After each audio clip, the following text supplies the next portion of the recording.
Bonjour à tous. Dans cette deuxième série de vidéos, vous allez apprendre à manipuler efficacement des données numériques à l'aide de la librairie NumPy. NumPy est l'abréviation de numérique Python. Vous apprendrez aussi à vous servir la librairie Matplotlib afin de visualiser des données qui peuvent provenir de sons, d'images, de textes ou bien d'autres sources encore. NumPy et Matplotlib sont deux librairies très utilisées. Cependant, elles ne font pas partie de la librairie standard. Elles ne sont donc pas installées systématiquement avec un interpréteur Python. Il vous faudra donc les installer. Toutefois, si vous avez utilisé une distribution clé en main, comme Anaconda pour votre installation, ces librairies seront disponibles sans effort. Qu'est-ce que NumPy? NumPy est une librairie utilisée dans presque tous les projets de calcul numérique en Python. NumPy fournit des structures de données performantes pour la manipulation de vecteurs, de matrices, de tenseurs. On parlera de tableaux ou arrays en anglais. NumPy est écrit en C ou en Fortran, ce qui permet des performances élevées lorsque les calculs sont vectorisés, formulés comme des opérations sur les tableaux. Qu'est-ce que Matplotlib? Matplotlib est une librairie pour la génération de graphiques en 2D avec quelques possibilités en 3D. Sa syntaxe est très proche de celle de MATLAB. Elle permet l'utilisation de textes et étiquettes en LaTeX pour les équations mathématiques. Elle permet d'enregistrer les graphiques avec une excellente qualité dans divers formats comme le PNG, le PDF, le SVG ou encore le PS. Elle possède une interface graphique interactive pour explorer les figures. Pour utiliser NumPy et Matplotlib, il faut commencer par les importer. Afin d'éviter de taper trop de caractères, NumPy et Matplotlib sont généralement importés avec des abréviations. L'abréviation standard de NumPy est NP, et pour Matplotlib, on utilisera PLT. PLT est l'abréviation du mot plot. En anglais, plot signifie tracer.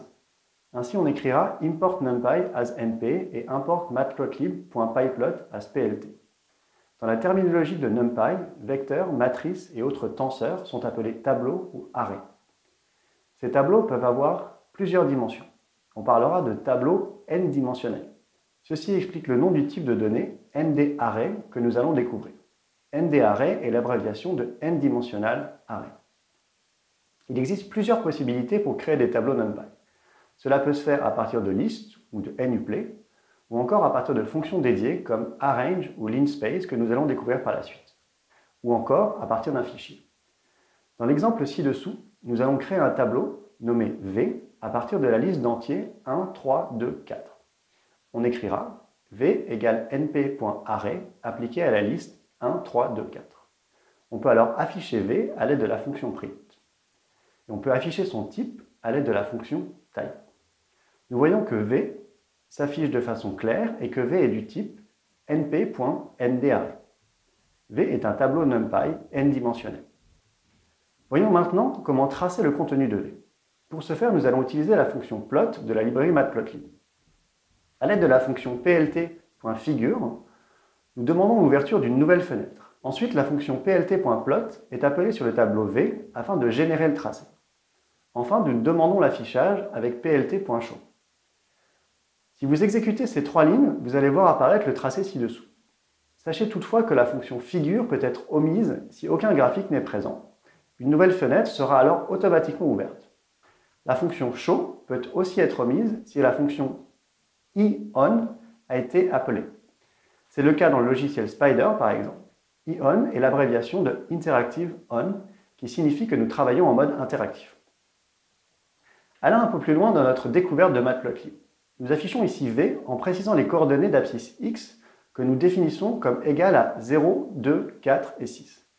Le style de tracé demandé est R-. Cela signifie que nous souhaitons une ligne en pointillé et de couleur rouge. Le R est la première lettre de red qui signifie rouge en anglais. Le paramètre label passé à la fonction plot sert à nommer le tracé et sera affiché comme tel dans la légende. Nous précisons ensuite le texte décrivant l'axe des abscisses avec la fonction xlabel, le texte pour les ordonnées avec la fonction ylabel et le titre avec la fonction title. Et enfin, nous demandons la présence d'une légende en position en bas à droite. Cela produit le tracé ci-dessous, où nous observons que l'axe des x va de 0 à 6, que les valeurs successives de v sont bien 1, 3, 2 et 4, que les étiquettes sur les axes sont correctes et qu'il y a bien un titre et que la légende s'affiche correctement. Nous allons maintenant définir un tableau à deux dimensions, autrement dit une matrice. Nous définissons une variable m à partir d'une liste de listes. M s'affiche comme un tableau avec ici 2 lignes et 2 colonnes. La première ligne est 1, 3, qui est la première liste, et la deuxième ligne est 2, 4, qui est la deuxième liste. On peut donc accéder à un élément de M à l'aide de 2 indices. Ici, M crochet carré 0,0 prend pour valeur 1, ce qui est bien le premier élément de la première liste. De même, M de 1,1 est égal à 4. Nous pouvons afficher le type de M, et comme pour V, M est un tableau NumPy de type ND-array. Les variables de type ND-array, V et M, diffèrent par contre par leur taille. La taille d'une variable de type ND-array est accessible avec l'attribut shape. Ainsi, v.shape est égal à 4. V est un tableau de 4 éléments, et m.shape est égal à 2,2. M a donc 2 lignes et 2 colonnes. À l'aide de la fonction type, nous apprenons que l'attribut shape est de type tuple, un nuplet. L'attribut ndim permet de connaître le nombre de dimensions d'un tableau NumPy. Ainsi, v.ndim est égal à l'entier 1, alors que m.ndim est égal à 2. V a bien une dimension, alors que m en a 2. L'attribut size permet de savoir le nombre d'éléments dans un ND-array. Attention à ne pas le confondre avec l'attribut shape que nous venons de voir. On obtient que V est un tableau unidimensionnel de 4 éléments. V.size est égal à 4. Ici, M est un tableau à 2 dimensions de 2 lignes et 2 colonnes. Il y a donc 2 fois 2 éléments dans M, et M.size est donc aussi égal à 4.